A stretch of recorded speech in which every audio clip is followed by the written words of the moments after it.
Электродвигатели в нашей жизни находят все более широкое применение. Они используются где угодно, от кофемолки до карьерных самосвалов. Промежуточным вариантом можно считать электровелосипед, типа того, на котором я еду сегодня. Достаточно вспомнить мотор-колесо Дуйнова для электровелосипеда или еще более знаменитое мотор-колесо Юницкого, которое является самой первой давней разработкой закрытого акционерного общества струнной технологии и установлено в том, на чем я сейчас еду. Оно является праотцом всех тех мотор-колес, которые сегодня устанавливаются в подвижном составе Skyway. О том, каков принцип действия электромотора, какие мотор-колеса бывают и какие лучше применять в различных типах транспорта, мы с вами поговорим сегодня со специалистами.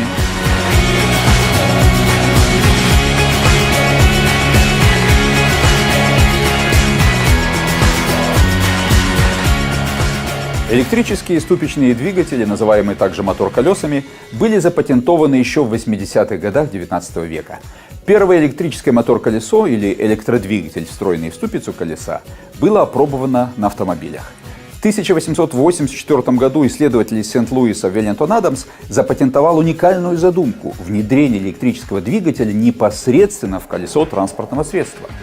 Практически же реализовал его идею Альберт Парсел из Бостона, сконструировав в 1890 году первое ступичное мотор-колесо. Представить себе принцип его работы поможет его остроумное сравнение с белкой в колесе, приведенное журналом «Популярная механика».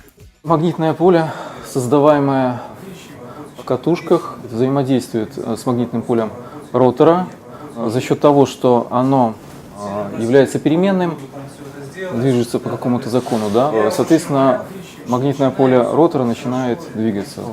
Если обращаться к простой модели, значит, принцип работы следующий. Значит, вот это, предположим, это ротор наш, вот это статор. Значит, мы создаем в статоре переменное магнитное поле, значит, оно пытается вращаться, да? Значит, тем самым, как видим, пытается вращать непосредственно ротор. В конструкции современных мотор-колес используются бесколлекторные двигатели, получившие широкое распространение благодаря развитию электроники и созданию мощных магнитов, хотя сама идея подобного двигателя также появилась достаточно давно, еще на заре электричества. Но в силу неготовности технологии ждала свое времени до 60-х годов 20 века, когда появился первый коммерческий бесколлекторный двигатель постоянного тока. То есть различные серийные реализации этого типа электропривода существуют уже более 50 лет. Мотор-колесо представляет собой комплексный агрегат, объединяющий колесо и встроенный в него тяговый электродвигатель, силовую передачу и тормозную систему. Таким образом, каждое мотор-колесо имеет индивидуальный привод. Все-таки в промышленности и в бытовой технике электромоторы применяются шире всего. В частности, ни один из станков, которые видите вокруг меня, не обходится без них. И в любом вашем телефоне есть электромоторчик с эксцентриком, который делает то, что вы называете вибрацией. В транспорте не так широко используются электромоторы, а мотор-колеса вообще практически применяются в уникальных случаях, типа тех, которые мы обсудили выше. Тем не менее, в ряде случаев именно применение мотор-колес дает неоспоримые преимущества. Об этом мы и поговорим сейчас.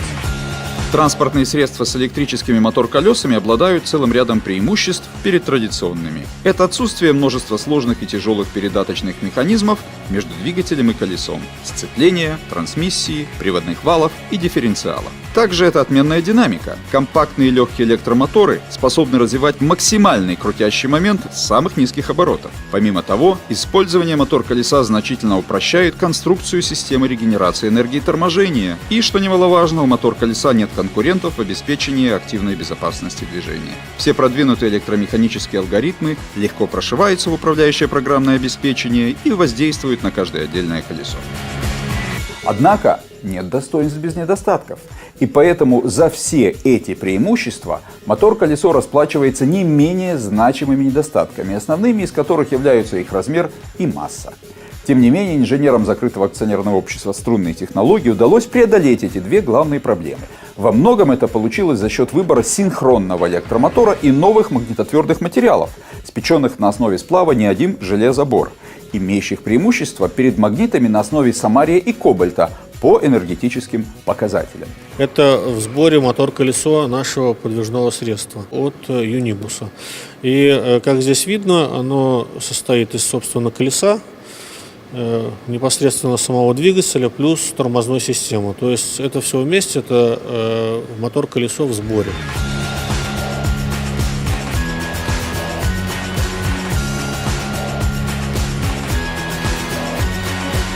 Ну, собственно, это наш двигатель, который разработан и произведен у нас. Это двигатель китайского производителя. Но китайский двигатель поменьше. Каковы его характеристики в сравнении с нашим, хотелось бы знать? Дело в том, что вот этот китайский двигатель, он мощностью в 3 киловатта номинальной мощности. Наш же двигатель номинальной мощностью в 25 киловатт. То есть мощность различается почти в 10 раз, а размеры значительно меньше. Поэтому именно подобный вид привода был выбран для подвижного состава Skyway вопреки повсеместному использованию асинхронных, самым известным из которых является супер-разрекламированный мотор Дуинова, приобретших свою популярность из-за простоты своей конструкции. Асинхронный – это проще конструктивный мотор, не имеющий в составе мощных редкоземельных магнитов, а потом за счет этого, в принципе, способный экономически выигрывать себе позиции. Но в противовес этому имеет хуже характеристики, моментные, мощностные, весовые. На этом двигателе мы рекуперируем энергии больше, чем бы мы рекуперировали на асинхронном двигателе. Еще плюс ко всему стоит отдать преимущество, это высокая эффективность нашего электродвигателя по сравнению с тем же самым асинхроником. То есть для того, чтобы создать магнитное поле в асинхронном двигателе, то есть начать вращение ротора, вам необходимо приложить больше энергии, чем в нашем двигателе, потому что у нас есть уже предвозбужденные магниты. И кроме того, очень важный момент – это способность синхронного мотора управляться не по моменту, а, так сказать, по скорости. То есть правильно настроенный инвертор, имеющий векторное управление, способен с точностью до 1 или там даже до 0,1 оборота в минуту поддерживать заданную скорость, независимо от нагрузки на них.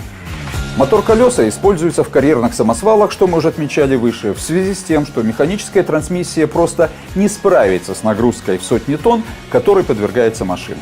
К тому же места для их размещения, например, в БелАЗе, более чем достаточно. В Skyway же задача была посложнее. Стандартные 4 мотор-колеса для высокоскоростного юнибуса общей мощностью 800 кВт весили бы более тонны, то есть примерно в 3 раза больше наших, и просто не поместились бы в аэродинамические обводы подвижного состава струнного транспорта Юницкого. Даже если говорить о цене, то несмотря на применение редкоземельных металлов, из-за чего мотор получается несколько дороже, ввиду более высоких энергопоказателей стоимость его эксплуатации в итоге оказывается ниже. Асинхронный мотор-колесо, например, велосипедного типа, там, где ему основное применение и есть, очень ограничено массой, разумной массой при достаточной мощности, если так сказать. То есть, если пытаться нарастить мощность вот с этих там, 5 киловатт до хотя бы 25 киловатт, то размер, диаметр колеса за счет увеличивающейся обмотки, он будет расти лавинообразно. В настоящее время я работаю над усовершенствованием конструкции наших электромоторов, которые пойдут для высокоскоростного транспортного средства. Это 60 где-то киловатт моторы. Вот. Ну, Юникунта это 35 киловатт моторы. Это контейнеровозы, да? Да, контейнеровозы в частности, совершенно верно. В данном случае это картина электромагнитных полей. Я моделирую электродвигатель и рассматриваю, как его можно усовершенствовать, где снять материалы, где увеличить, чтобы получить приемлемые массогабаритные показатели. Подытожим. Что принесет нам будущее, покажет лишь время. Наверняка появятся совершенно иные, качественно новые технологии, и каковы они будут, сегодня можно только гадать.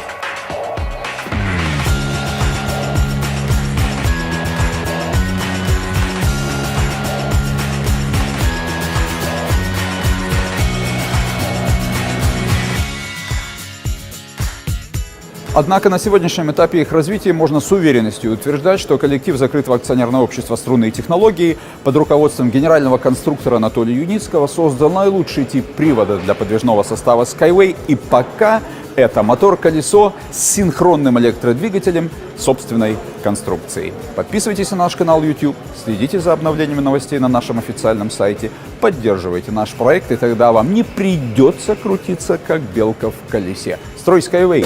Спасай планету!